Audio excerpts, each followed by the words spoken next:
우리들은 지난주부터 느헤미야 3장을 보고 있습니다.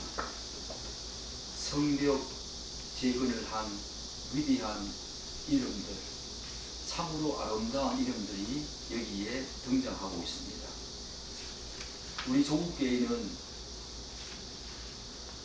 어찌된 일인지는 잘 모르겠지만 여러 가지 성경과 신학과 관련된 내용 중에서 구원론에 특별히 관심이 많습니다.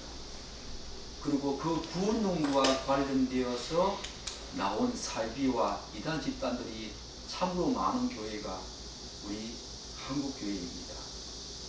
그런데 우리가 정말로 눈여겨볼 내용은 우리의 개인적인 구원, 구원론과 관련해서 우리 개인적인 구원 그런 것만 너무 관심이 많은 나머지 참으로 교회론에 대해서는 많이 무지한 것이 사실입니다.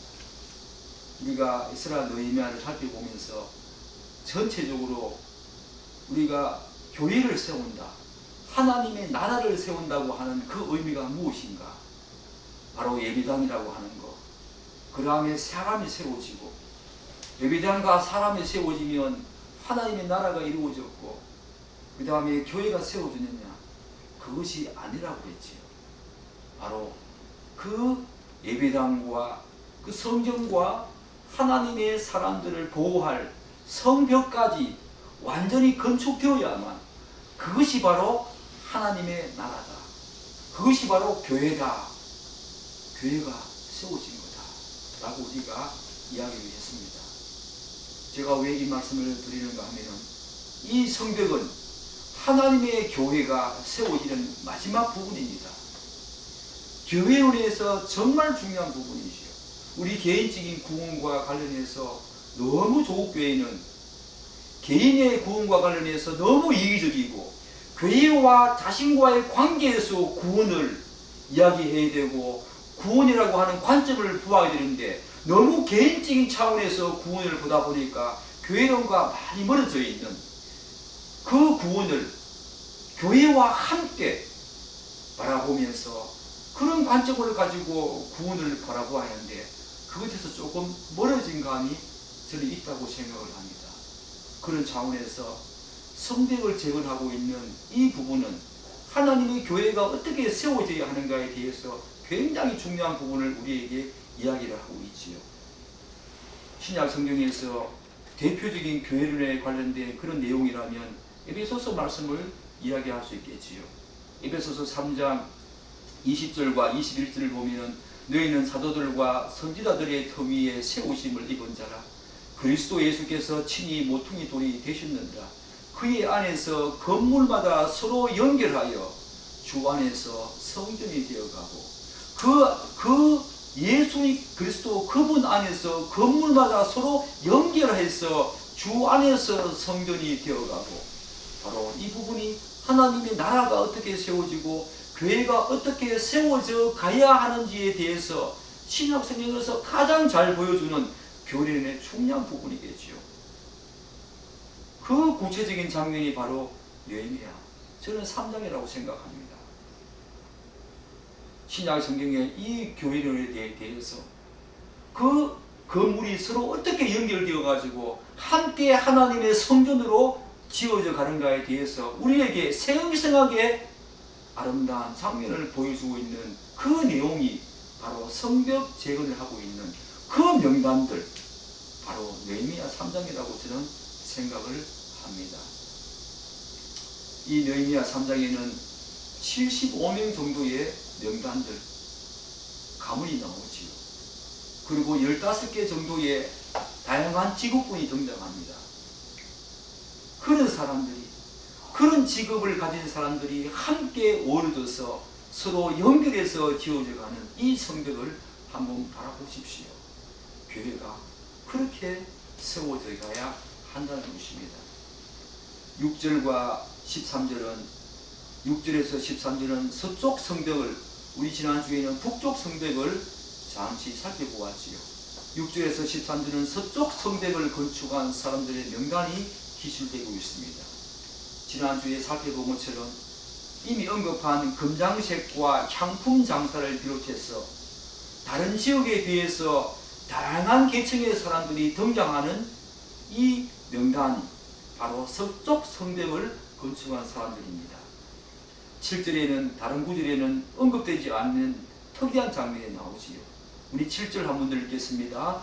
그 다음은 기브온 사람 블레다와 메로노 사람 야돈이 강 서쪽 총독의 관할에 속한 기브온 사람들 및 미스바 사람들과 더불어 중수하였고, 7절을 한번 보십시오. 서쪽에 위치한 옛문 바로 옆에 성벽을 기브온 사람들과 미스바 사람들이 함께 협력해서 건축했다고 기술하고 있습니다. 기브온 사람들과 미스바 사람들은 서로 다른 지역의 사람들이었습니다. 다른 지방의 사람들이었습니다. 그럼에도 불구하고 같은 구역을 서로 협력해서 건축한 것은 오늘 이 구절에서 유일하게 볼 수 있는 참으로 이례적인 경우지요. 다른 지방에 사는 사람들이 함께 협력해서 성벽을 건축한 예는 바로 오늘 이 7절이 유일한 구절입니다. 그런데 사랑하는 여러분, 기브온 족속이 누굽니까? 기브온 족속은 원래 이스라엘 족속이 아니었습니다. 그들은 가나안 족속들 중에서 아모리 족속이었습니다. 창세기 15장 16절에 보면 이런 말이 나오지요. 내 자손은 4대 만에 이 땅으로 하나님께서 아브라함에게 말씀하신 언약입니다. 내 자손은 4대 만에 이 땅으로 돌아오리니 이는 아모리 족속의 죄악이 아직 가득 차지 아니함이라 하시더니, 물론 아모리 족속은 가나안 족속을 대표하는 가장 강력하고 가장 큰 민족이었습니다. 가장 큰 족속이었습니다. 이래서 아모리 족속의 죄악이 아직 가득하지 않았다. 이 말은 전체 가나안 족속의 죄악이 가득하지 않았다, 그런 의미지요. 아모리 족속만 꼭 꼬집어서 그 족속의 죄악이 가득하지 않았기 때문에 하나님께서 이스라엘 백성들을 출애굽시키는 어떤 그런 장면을 이야기하는 것이 아니지요. 아모리 족속은 가나안 족속 중에서 가장 강력한 족속이었고 가나안을 대표하는 족속이었습니다. 그 족속이 가나안 족속인데, 이 아모리 족속인데, 기본 이 족속은 바로 그 아모리 족속에 속한 사람들이었습니다. 원래 이스라엘 족속이 아니었다는 거지요. 나중에 기본 족속은 여호수아가 가나안을 정복할 때에 어떻게 변장해서 왔습니까? 그들이 죽임을 당하지 않기 위해서, 여호수아에게 죽임을 당하지 않기 위해서 멀리 온 것처럼 남루한 옷을 입고 변장해가지고 와서 이스라엘의 종이 되기로 언약한 사람들이 바로 기본 족속이었습니다.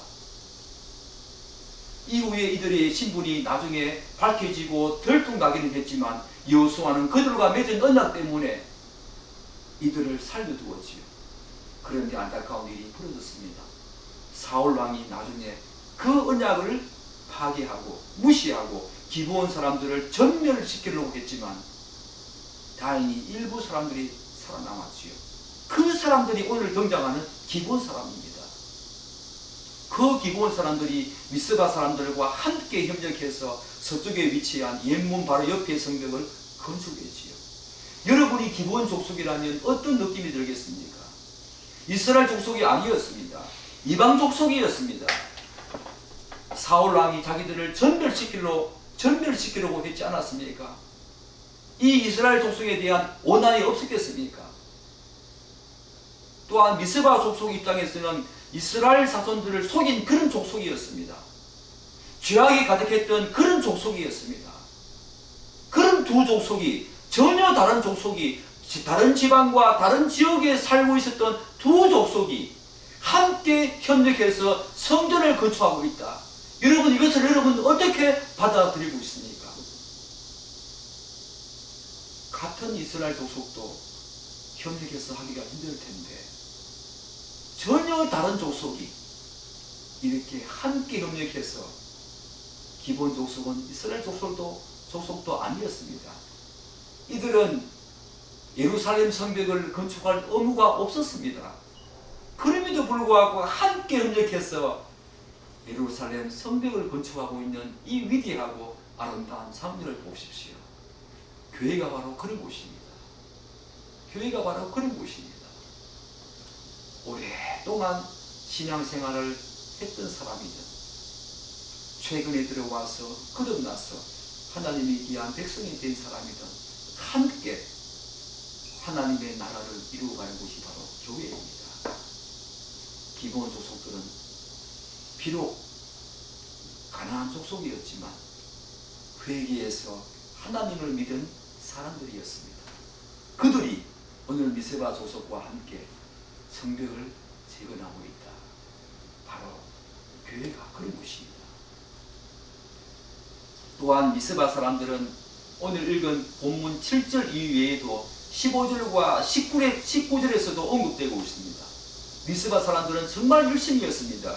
15절에서는 미세바 지방을 다스리는 골로새의 아들 살룬이 예루살렘 성벽 남동쪽에 위치한 군문과 그곳과 밑되어 있는 성벽을 건축했다라고 말하고 있습니다. 그리고 19절에서는 역시 미스바를 다스리는 예수아의 아들 에셀이 한 부분을 중수하였다고 기록하고 있습니다. 따라서 미스바 사람들은 그 지방을 다스리는 지도자들뿐만 아니라 일반 주민들까지 일심으로 하나님의 성벽을 건축하는 데 열심을 낸 사람들이었습니다. 도구와 사람들은 우리가 지난주에 살펴보았지만 귀족들, 지도자들은 거기에서 빠지지 않았습니까? 그런데 미스바 사람들은 여러 개의 성벽을, 서쪽 성벽을 이렇게 지도자들 뿐만 아니라 일반 주민까지 다 함께 일심해서 예루살렘 성벽을 건축했던 사람들이었습니다. 교회에 직분이 장로든 권사든 안수집사든 오늘 갓 돌아온 그런 교회의 성도들 간에 함께 지위고하를 막론하고 신분을 막론하고 남녀노소를 막론하고 다 함께 아름다운 교회를 이루어가는 것이 바로 오늘 조국교회의 당면과지 아닙니까? 미세바 사람들은 일반 주민들뿐만 아니라 모든 지도자들까지 협력해서 하나님의 나라를 세워갔던 그런 위대한 민족들이었다, 속속들이었다라고 우리가 이야기를 할 수 있겠지요. 사랑하는 여러분, 또 서쪽 성벽을 건축한 사람들의 명단에는 특이한 사람들의 명단이 등장합니다. 우리 12절을 한번 더 읽겠습니다. 그 다음은 예루살렘 지방 절반을 다스리는 할로에스의 아들 살룸과 그의 딸들이 중수하였고, 예루살렘 성벽을 건축하는데 여성이 동참했다는 내용은 여기에 나오는 살룸의 딸들이 유일합니다. 살룸의 딸들이 성벽 재건 공사에 참여한 가장 설득력 있는 이유가 뭐겠습니까? 바로 살룸에게는 아들들이 없었기 때문이겠지요. 아마 딸만 있었을 것 같습니다. 물론 그의 딸들이 직접 남자들과 함께 큰 돌을 나르면서 그 거친 성벽을 함께 남자들과 함께 재건했는지, 아니면 남자들이 하는 그 크고 거친 일에 조력을 했는지는 잘 모르겠습니다. 그렇지만 본문에 아버지 살룸과 함께 그녀들이 성벽 재건 공사에 동참한 내용이 기술된 것을 보면은 단순한 참여 정도가 아니었던 것 같습니다. 대단히 적극적으로 이 일에 동참했다는 것을 알 수 있지요. 비록 육체적인 노동은 아니었을지라도 어떤 방식으로든 살룸과 함께 그의 아버지와 함께 성벽 재건에 적극적으로 동참했다는 것입니다. 딸들도 예루살렘 성벽 재건에는 남녀노소, 남자와 여자 구분이 없었습니다. 비록 여성의 동참이 오늘 이 본문에서 유일하게 등장하지만 여성들도 예루살렘 성벽 재건에 함께 동참했다는 것입니다. 그 당시에 여성들은 굉장히 비천한 그런 어떤 낮은 그런 어떤 신분이었지요. 그럼에도 불구하고 아버지와 함께 성벽 재건을 했다. 우리들은 이 부분에 대해서도 함께 교회를 세워간다는 것이 어떤 의미인지 다시 한 번 더 되새겨보고 눈여겨보아야 합니다. 또 서쪽 성벽을 건축한 사람들의 명단에는 아마 가장 긴 성벽을 건축했을 것으로 추정되는 사람들의 명단이 등장합니다. 우리 13절 함께 읽겠습니다. 골짜기 문은 한온과 산호와 주민이 중수하여 문을 세우며 문짝을 달고 자물쇠와 빗장을 갖추고 또 분문까지 성벽 1000규빗을 중수하였고, 13절은 바로 어느 정도의 길이의 성벽을 건축했는지 1000규빗이라고 분명히 제시되어 있습니다. 이렇게 규빗까지, 그 길이까지 정확하게 나와 있는 구절도 여기가 유일하지요. 산호아라는 지역은 예루살렘에서 서쪽으로 16km에 위치한 곳이었습니다. 상당히 먼 곳이지요. 이들이 참으로 대단한 것은 골짜기 문을 건축하고 거기서부터 분문까지 성벽 1000규빗, 약 500m 정도의 성벽을 건축했다는 것입니다. 예루살렘의 성벽의 길이가 3.4km입니다. 이 3.4km의 그 예루살렘 성벽의 길이를 감안할 때 이 산호아 주민들이 예루살렘 성벽의 약 7분의 1을 건축했다고 그렇게 우리는 추론할 수 있겠지요. 굉장히 긴 길이였습니다. 그래서 1000규빗이라고 이렇게 정확한 길이까지 등장해서 이 구절로 우리에게 제시해 주고 있지 않습니까? 따라서 예루살렘에서 약 16km나 떨어진 곳에서 올라와서 가장 긴 성벽을 쌓은 산호아 주민들의 그 헌신을 우리는 또한 눈여겨보아야 합니다.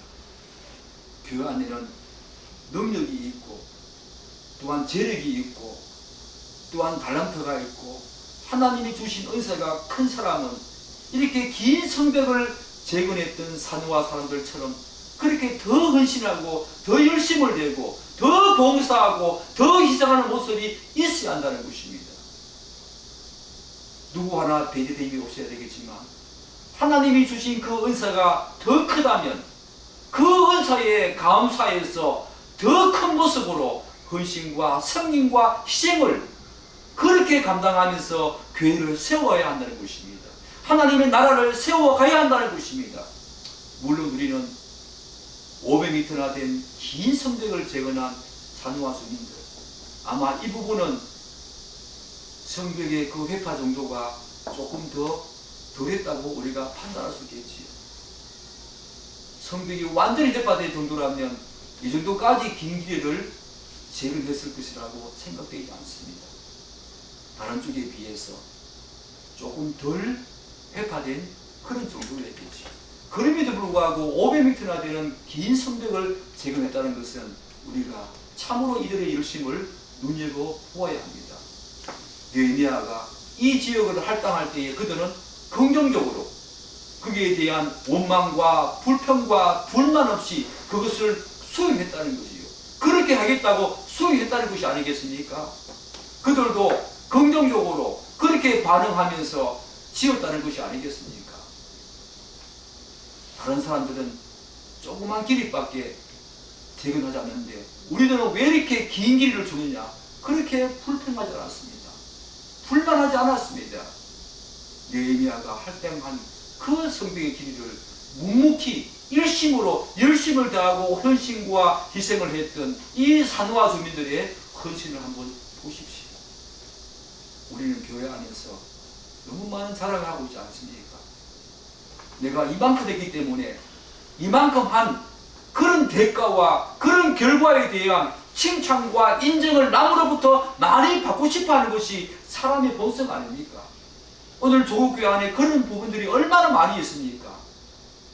내가 더 교회에 헌신했기 때문에 더 많은 헌금과 더 많은 일을 했기 때문에 나는 당연히 장로가 되어야 하고 나는 당연히 권사가 되어야 하고 나는 당연히 안수 집사가 되어야 한다는 그런 생각을 가진 사람들이 얼마나 많습니까? 산호아 사람들은 느헤미야가 할당한 그 부분에 대해서 어떤 결과나 대가를 바라지 아니하고 그렇게 묵묵히 성벽을 이렇게 긴 길이를 재건했던 것입니다. 이제 석조 성벽에 대한 이야기는 다 마치고요. 그 다음 14절부터 19절까지는 예루살렘 성벽의 남동쪽을 건축한 사람들의 명단이 등장합니다. 성벽은 바로 북쪽에서부터 쭉 내려와서 서쪽, 그 다음에 남동쪽, 그 다음 마지막 동쪽으로 이어지는 그런 방식으로 시계 반대 방향으로 성벽을 재건했다. 제가 지난주에 말씀드렸지요. 14절에서 19절은 남동쪽을 건축한 사람들의 명단이 나오는데, 예루살렘 성벽 남동쪽을 건축한 사람들의 특징은 이렇습니다. 무엇보다도 특정 지역을 다스리는 방백들, 리더, 지도자들이 많다는 것을 알 수가 있습니다. 그리고 이 지역은 성전에서 가장 먼 곳이었습니다. 그리고 건축할 성벽의 길이가 비교적 짧았지만 7구역으로 잘게 나누어서 건축된 것이 바로 이 남동쪽 성벽 재건의 특징이었습니다. 그 가운데서 6구역이 예루살렘이 아닌 다른 지방의 통치자, 방백들이 건축했다는 것입니다. 사랑하는 여러분, 느헤미야가 어떤 식으로 성벽 재건에 대한 역할 분담 원칙을 세웠습니까? 느헤미야는 성벽 재건의 역할 분담을 가능하면은 성벽 근처에 있는 사람들로 하여금 자기 집 맞은편이나 가까운 곳에 있는 성벽을 재건하게 했습니다. 느헤미야의 지혜였지요. 따라서 성벽 남동쪽을 다른 지방의 통치자들이 건축했다는 것은 그쪽에는 사람들이 별로 살지 않았다는 것을 우리가 추론할 수 있겠지요. 외딴 성벽인 곳으로 우리가 추측할 수가 있다는 겁니다. 이런 외딴 곳을 다른 지방의 통치자들이 맡아서 건축했다는 것은 참으로 대단하고 아름다운 모습이지요. 사랑하는 여러분, 우리나라 정치인들도 마찬가지겠지만 일반적으로 통치자들은 자신들이 다스리는 그런 사람들의 인기와 평판을 굉장히 민감합니다. 그런데 예루살렘 성벽 남동쪽은 대부분 다른 지방의 성읍, 예루살렘 성읍과 전혀 무관한 다른 지방에서 올라온 그런 방백들, 지도자들이 발벗고 나서서 재건을 했습니다. 참으로 이례적인 모습이지요. 사실 예루살렘 성벽이 재건되어지면 가장 큰 혜택을 보는 사람이 누구겠습니까? 바로 예루살렘 성벽 안에서 사는 예루살렘 주민이었습니다. 따라서 이 지역을 건축한 이 다른 지방의 통치자들은 외적의 침입과 외적의 위협으로부터 성벽이 재건된다 하더라도 자기들은 직접적인 혜택을 또한 보호를 받을 수 있는 그런 상황이 아니었습니다. 그럼에도 불구하고 이들이 예루살렘 성벽 건축에 적극적으로 동참한 이유가 무엇이겠습니까? 바로 그 이유는 단 하나였습니다. 바로 이스라엘 민족이라고 하는 언약 공동체의 한 일원이기 때문에 바로 이들이 발벗고 나서서 자기들에게는 예루살렘 성벽이 건축된다 하더라도 전혀 혜택이 돌아오지 않고 결과적으로 직접적으로 보호를 받을 수 있는 그런 상황이 아니었음에도 불구하고 이스라엘 민족이라고 하는 한 언약 공동체의 그 일원이라고 하는 그 이유 때문에 이렇게 힘써서 멀리서 올라와서 성벽을 재건했던 것입니다. 따라서 이들이야말로 정말로 참된 언약 공동체로서 내 이웃을 내 몸과 같이 사랑하라 하고 말씀하신 예수님의 말씀을 몸소 실천한 그런 사람들이 아니겠습니까? 또한 예수님께서 우리를 위해서 자신의 몸을 기꺼이 내어주신 그 십자가 사랑을 묵묵히 실천한 사람 아니었겠습니까? 오늘 이 시대가 어떤 시대입니까? 자신에게 현실적으로 도움이나 혜택과 어떤 대가가 돌아오지 않으면 선뜻 발벗고 나서기를 주저하는 시대가 아닙니까? 따라서 이들의 이러한 모습은 바로 예수를 믿는 신자와 그렇지 않는 사람들과의 그 관계를 선명하게 구별을 시켜주는 굉장히 중요한 단초가 되겠죠. 예수 믿는 사람은 다르다는 것입니다.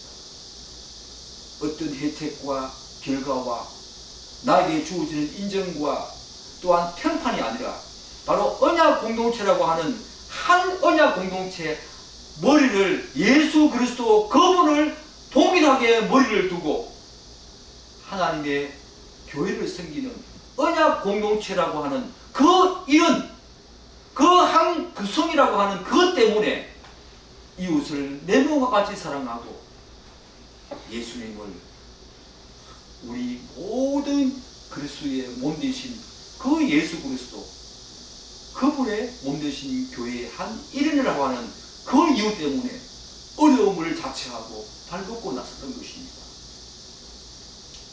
사랑하는 여러분, 신자는 이웃과 타인에게 선을 베풀 때에 그 일로 인해서 자신에게 돌아올 어떤 결과나 유익을 바라고 선을 행하는 사람이 아닙니다. 하나님께서도 우리를 그분의 무조건적인 헤세드 사랑으로 구원하셔서 그분의 자녀로 삼아두시지 않았습니까? 그 헤세드 사랑을 진정으로 아는 사람이라면, 그래서 하나님을 믿고 예수 그리스도를 자신의 구주로 영접한 사람이라면 선을 행하되 거기에 이미 어떤 조건이 결부시키거나 혹은 칭찬을 기대하지 않습니다. 만약 그렇게 생각하고 선을 행한다면, 그래서 다른 사람으로부터 많은 칭찬과 평판과 인기를 얻었다면 그 사람은 하늘나라에서 하나님께서 주실 상급을 이미 다 받은 거지요. 신자는 그런 사람이 아닙니다. 선을 행하되 낙심하지 아니하며 또한 어떤 기대나 어떤 결과나 혜택을 바라고 선을 행하는 사람이 아니지요. 여러분과 저는 그런 사람이 아닙니다. 내 이웃을 무조건적으로 내 몸과 같이 사랑하라. 내 원수까지 사랑하면서 그들을 위해서 기도하라고 하신 예수 그리스도, 그분이 그렇게 말씀하신 이유가 무엇입니까? 그 근거와 근원은 바로 예수 그리스도, 그분이 그렇게 하시기 때문입니다. 그 사랑을 제대로 아는 사람은 다르겠지요. 다른 삶을 산다는 겁니다. 이제 마지막으로 20절과 32절 이 사이에는 동쪽 성벽을 건축한 사람들의 명단이 등장합니다. 동쪽 성벽을 건축한 사람들의 명단이 가장 길게 언급되고 있지요. 그 이유는 두 가지로 요약할 수 있을 것입니다. 하나는 동쪽 성벽의 길이가 다른 쪽의 성벽보다 훨씬 길었기 때문입니다. 그리고 다른 하나는 결정적으로 이 지역의 성벽 회파 정도가 다른 쪽에 비해서 훨씬 더 심했기 때문에 더 많은 사람들이 투입되었다는 것입니다. 이것도 느헤미야의 지혜지요. 성벽의 길이가 길기 때문에 회파 정도가 너무 심각하기 때문에 많은 사람들을 투입해서 성벽을 재건하게 했던 것입니다. 느헤미야는 바로 우리가 지지난주에 2장 12절에서 내 하나님께서 예루살렘을 위해 무엇을 할 것인지 내 마음에 주신 것을 내가 아무에게도 말하지 아니하고 그 밤에 일어나 몇몇 사람과 함께 나갈새 내가 탄 짐승 위에는 다른 짐승이 없더라. 밤에 성벽을 시찰하지 않았습니까? 그 성벽을 시찰하면서 어느 쪽이 더 많이 심하게 회파되었는지, 어느 쪽이 좀 더 덜한지 그것을 다 분석하면서 여기에는 여기 어떤 사람들이 분담해서 역할을 맡아서 할 것인가, 그런 부분들을 지혜롭게 세밀하게 다 그려냈을 것입니다. 바로 느헤미야의 지혜를 우리가 동쪽 성벽의 이 재건 공사에서도 알 수 있는 거지요. 그리고 동쪽 성벽을 건축한 사람들의 명단에는 이미 다른 쪽 성벽을 건축한 사람들의 이름이 다시 등장한다는 것이 특징입니다. 다른 쪽 성벽을 이미 건축했는데 이 동쪽 성벽에도 또다시 그들이 투입되어서 자진해서 자발적으로 적극적으로 그렇게 했다는 것입니다. 대표적으로 바루기였습니다. 모레못, 하술, 드우가 사람들, 하나냐, 무술람, 이런 사람들이 대표적이지요. 사랑하는 여러분, 드우가 사람들 우리가 이미 3장 5절에서 보았습니다. 드우가 귀족들과 같이 성벽 재건 공사에 참여하지 않는 사람들도 많았는데 왜 드우가 사람들은 이렇게 갑절의 수고를 했을까? 우리 20절 한번 읽어볼까요? 20절 한번 읽어보겠습니다. 그 다음은 삽의 아들 바룩이 한 부분을 힘써 중수하여 성부비에서부터 대제사장 엘리야십의 질문이 이르렀고, 두가 사람들을 조금 뒤에서 보겠습니다. 바룩은 제사장이었습니다. 이미 대제사장 엘리야십과 함께 양문과 거기에 띄어 있는 성벽을 건축한 바가 있습니다. 1절에서 느헤미야는 바룩의 이런 헌신과 열심을 다른 구절에서는 찾아볼 수 없는 힘써 중수했다라고 하는 말을 덧붙여 주었습니다. 바룩은 1절에서 엘리야십과 함께 대제사장 엘리야십과 함께 그가 제사장이기 때문에 벌써 양문을 중수한 바가 있습니다. 그럼에도 불구하고 오늘 이 동쪽 성벽에도 이 바룩이 발벗고 나서서 또 동참했다는 것입니다. 갑절의 수고를 했다는 것입니다. 그래서 느헤미야는 그의 수고에 이런 말을 덧붙이지요. 힘써 중수했다. 힘써 중수했다. 이런 말은 다른 구절에서는 찾아볼 수 없다는 것입니다. 그만큼 바룩이 열심을 내서 성벽을 재건했다는 것입니다. 23절에는 또 다른 쪽 성벽을 준공했음에도 불구하고 또다시 동쪽 성벽을 건축한 또 한 사람의 위대한 이름이 나옵니다. 우리 23절 한번 읽어보겠습니다. 그 다음은 베냐민과 핫속이 자기 집 맞은편 부분을 중수하였고, 그 다음은 베냐민의 손자 라세아의 아들 아샤라가 자기 집에서 가까운 부분을 중수하였고, 23절을 보면은 느헤미야의 성벽 재건 원칙이 고스란히 잘 드러납니다. 예컨대 베냐민과 핫술은 자기 집 맞은편을 건축하였고, 아사라는 자기 집에서 가까운 부분을 건축했다. 이것이 바로 느헤미야의 성벽 재건 공사 그 분담 원칙이었습니다. 이것이 바로 그런 원칙을 잘 보여주는 구절이지요. 이런 역할 분담은 여러 가지 측면에서 성벽을 재건하는데 매우 유리한 쪽으로 작용을 했을 것이라고 저는 생각을 합니다. 다시 말씀드려서 성벽을 재건하는데 자기 집 바로 맞은편 성벽이나 가까운 성벽을 재건하게 되면 굉장히 유리한 측면으로 성벽 재건 공사를 할 수 있겠지요. 우선 자기 집 맞은편이나 가까운 성벽을 건축하게 되면 멀리 갈 필요가 없습니다. 이동거리가 짧습니다. 그리고 자신들이 가장 손쉽게 할 수 있다는 점에서 매우 효율적이죠. 손쉽게 할 수 있다는 것입니다. 멀리 이동할 필요도 없고 이동거리가 짧고, 그렇기 때문에 가장 손쉽게 할 수 있는 부분이 바로 이런 원칙이었지요. 또한 뿐만 아니라 대적자들의 위협과 공격에도 신속히 대처할 수 있는 것이 바로 이 방법이었습니다. 한 걸음 더 나아가서 자기 집 맞은편 성벽이나 자기 집에서 가까운 성벽을 쌓게 되면 그렇지 않을 때보다 훨씬 더 튼튼하고 견고하게 지을 수가 있다는 것입니다. 그리고 더 책임감 있게 그 성벽을 짓게 된다는 것입니다. 왜 그렇겠습니까? 사랑하는 여러분, 외적이 침입했습니다. 그럴 때에 자기 집 맞은편이나 가까운 곳에 성벽이 뚫리게 되면 결국 자신들이 가장 큰 피해를 보기 때문에 더 견고하게, 더 튼튼하게 짓는다는 것입니다. 더 책임감 있게 성벽 재건에 참여한다는 것입니다. 느헤미야가 얼마나 지혜롭습니까? 또 하나 우리는 26절과 27절에서 또다시 너무나 감동적인 장면을 보게 되었습니다. 우리 26절과 27절 함께 읽겠습니다. 그때 그 베님 사람은 오벨을 거주하여 동쪽 수문과 마주대한 곳에서부터 네민 망대까지 이르렀습니다. 그 다음은 도구와 사람들이 한 부분을 중수하여 네민 큰 망대와 마주대한 곳에서부터 오벨 성벽까지 이르렀습니다. 느드민 사람 여러분 들어보셨습니까?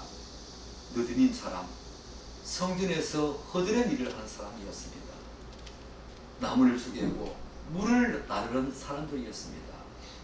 그럼에도 불구하고 성전 재건 공사에 힘써 참여했습니다. 그들이 무슨 돈이 있었겠습니까? 그들의 재력과 부가 있었겠습니까? 그들은 튼튼한 몸, 하나를 가진 사람들이었습니다. 이들은 바벨론에서도 훨씬 많은 사람들이, 제사장보다도 훨씬 많은 사람들이 귀환했습니다. 성전에서 일하지만 전혀 주목이나 인정받지 못할 그런 천한 일을 하는 것을 알고 있음에도 불구하고 바벨론에서 귀환한 사람들이었습니다. 당시 제사장보다 훨씬 더 많은 사람들이 귀환했습니다. 천한 직업이었습니다.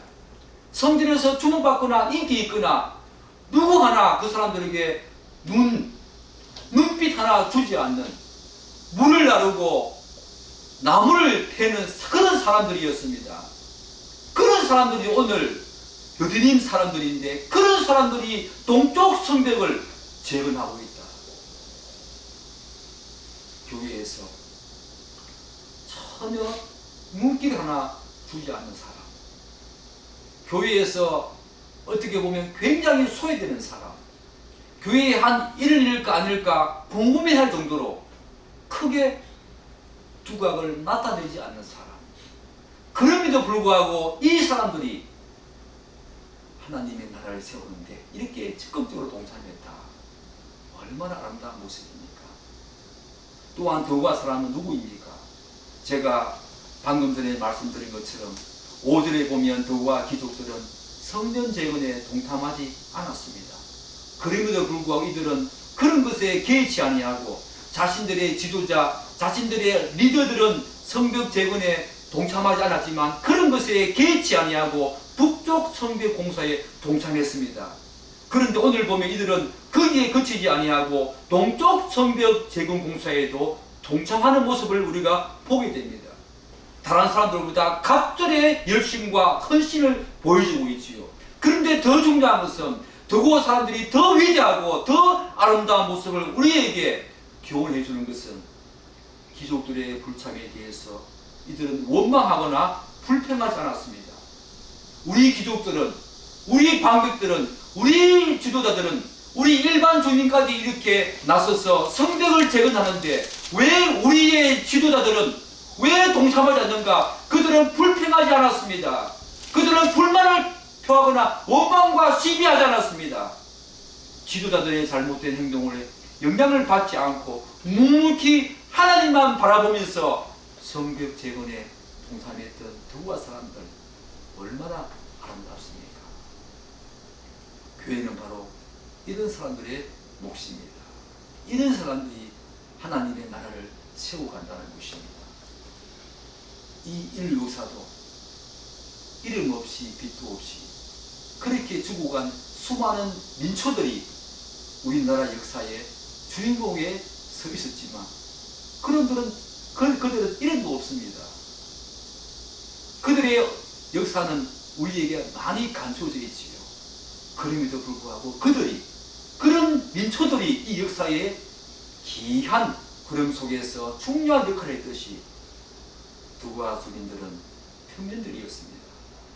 귀족들은 동참하지 않았지만 그것에 대해서 불만과 원망과 시비하지 않고 묵묵히 하나님의 역사를 바라보면서 이 일에 동참한 두와 사람들 한번 보십시오.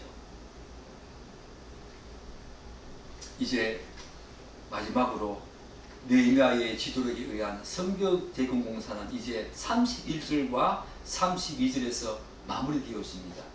우리 31절과 32절을 함께 읽겠습니다. 그 다음은 금장색 말리아가 한니까 문과 마주대한 부분을 중수하여 느헤님 사람과 상인들의 집에서부터 성모퉁이 성루에 이르렀고 성모퉁이 성루에서 장문까지는 금장색과 상인들이 중수하였느니라. 사랑하는 여러분, 금장색들은 8절에서 이미 살펴보았습니다. 이미 서쪽 성벽을 중건한 사람들이지요. 그런데 이들은 마지막 북쪽 양문까지의 성벽을 상인들과 함께 중건합니다. 제가 지난주에 뭐라고 말씀드렸습니까? 금장색들은 금 세공업자였습니다. 이들에게는 손이 생명이었습니다. 세밀하게 금을 세공하기 위해서는 손이 생명이었습니다. 이들은 자신의 재력은 물론이거니와 자신의 모든 것, 직업까지 포기할 정도로 다치면 다치리라. 손이 생명이었는데 그 손까지 부스러지고 다치면 어떡할까 그런 생각이 들지 않겠습니까? 그런데 그것을 다 내어놓고 그것에 개의치 아니하고 자신의 재력을 물러내리고와 자신의 몸까지 다 들었던 위대한 사람들이 바로 금장색들이었습니다. 이미 다른 쪽 성벽까지 재건했음에도 불구하고 또다시 갑들의 수고를 하고 있는 금장색, 얼마나 아름답습니까? 금장색과 상인들은 자신들의 재산과 재력을 오직 하나님의 나라와 영광을 위해서 아낌없이 드리고 헌신한 사람들이었습니다. 사실 이 모든 성벽 대고 공사가 이렇게 이제 성공적으로 마무리가 되어지지요. 여기에는 느헤미야의 탁월한 지도력과 함께 그의 빈틈없는 계획에서 그 원인을 찾을 수가 있을 것 같습니다. 사랑하는 여러분, 성벽이 며칠 만에 중건되어집니까? 그 3.4km로 가는 긴 성벽이 며칠 만에 중건되어집니까? 52일 만에 중건되어집니다. 물론 하나님의 섭리와 은혜의 손길은 말할 것도 없지요. 그것이 가장 기본적이겠지만 느헤미야의 탁월한 지도력 그리고 그의 세밀한 계획에서 52일 이 짧은 기간 안에 성벽이 재건되었다는 것입니다. 그러나 더 중요한 것은 무엇입니까? 오늘 예레미야가 이야기하고 있는 이들 바로 이 아름다운 명단들 75명의 가문들 명단들과 15개 이상의 직업군을 가진 사람들의 이들의 헌신이 아니겠습니까? 아무리 탁월한 지도력과 치밀한 계획이 세워졌다고 하더라도 이에 대한 이스라엘 자손들의 절대적인 그런 순종과 헌신과 희생과 봉사와 섬김, 자발성, 협동이 없었더라면 이러한 위대한 공사가 52일 만이라고 하는 이 짧은 기간 안에 마무리될 수 있을런지에 대해서 우리는 한번 생각해 봐야 한다는 것입니다. 느헤미야는 75명 이상의 명단, 가문들과 15개 정도의 다양한 직업군대의 사람들을 그들의 은사와 능력대로 다르게 구획을 나누어서 분담했습니다. 이러한 느헤미야의 지도력에 이스라엘 자손들은 자발적으로 때로는 이 기브온 족속과 미스바 족속처럼 다른 족속들과의 협동하면서 자신이 맡은 성벽을 책임감 있게 건축했던 것입니다. 사랑하는 여러분, 우리는 성경에서 이름이 나오거나 또 느헤미야 3장 같이 이렇게 진용한 장은 건너뛰려고 하는 그런 어떤 경향이 있지요. 그러나 다시 한 번 더 세밀히 살피면서 주석을 찾아가면서 한번 연구해 보면 얼마나 많은 감동과 교훈을 받는지 모르겠습니다. 저도 그랬습니다. 이런 사람들이 하나님의 나라를 세우고 교회를 세우고 성벽을 세우겠구나. 여러분, 불명예스럽게 두구와 기도들처럼 동참하지 않아서 불명예스럽게 하나님의 나라 교회에서 죄되는 그 구원에서 죄되는 여러분이 되시겠습니까? 아니면 여기 나와 있는 수많은 명단들처럼 비록 내가 가진 것이 나의 재능과 달란트와 나의 어떤 것들이 너무 부족하다 하더라도 여기에 나와 있는 명단들처럼 여러분이 할 수 있는 자기가 손쉽게 할 수 있는 그런 부분들을 찾아서 자발적으로 적극적으로 협동하면서 능동적으로 참여하면서 하나님의 나라를 세우는데 여러분들 협조하시겠습니까? 제가 한두 말씀드렸지요. 10월달 정도에 우리 교회가 새생명 축제를 하고자 합니다. 여러분이 함께 기도하시면서 동참해 주시면 고맙겠습니다. 나는 못하겠다.